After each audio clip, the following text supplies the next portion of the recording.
মোৰ কোনো জাতি নাই, মোৰ কোনো ধৰ্ম নাই।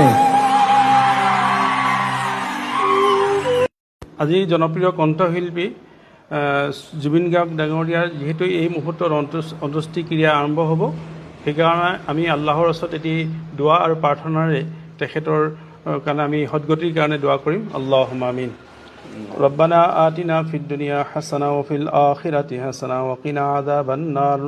ইয়া আল্লাহ ইয়া আৰহামাৰ ৰাহিমিন ইয়া আকৰামাল আকৰামিন। পৰৱৰ্তীকাৰে আলম আল্লাহ, আমাৰ মাজৰ পৰা যিগৰাকী অসমৰ সুসন্তান আল্লাহ সুৰকণ্ঠ আল্লাহ জুবিন গাৰ্গ ডাঙৰীয়া যি অহলীলা সম্বৰণ কৰিলে, তেখেতৰ জীৱনৰ যি আদৰ্শ, এই আদৰ্শ যাতে আমাৰ মাজত আহি যায়। জাতি ধৰ্ম বৰ্ণ ভাষা নিৰ্বিশেষে তেখেতৰ যি আদৰ্শ, এই আদৰ্শ যাতে আমাৰ সকলোৰ বাবে, সকলো অসমবাসীৰ বাবে এক প্ৰেৰণাৰ কাৰণ হৈ যায়, তাৰ বাবে আমাক সকলোকে তৌফিক দান কৰিবা।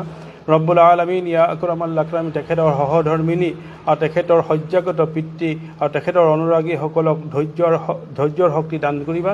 তেখেতে যি আদৰ্শ দেখাই থৈ গ'ল, অসমৰ জীয়াই থাকিবৰ কাৰণে, অসম আৰু অসমীয়াক গৌৰৱ হিচাপে গৌৰৱ কৰিবৰ কাৰণে যি তেখেতে আদৰ্শ দেখাই থৈ গ'ল, এই আদৰ্শক যাতে আমাৰ জীৱনৰ এক পথ প্ৰদৰ্শক হিচাপে, মাৰ্গদৰ্শক হিচাপে আমালোকে পালন কৰিব পাৰোঁ, তেখেতক আমি অনুসৰণ কৰিব পাৰোঁ, তাৰ বাবে আমাক তৌফিক দান কৰিবা।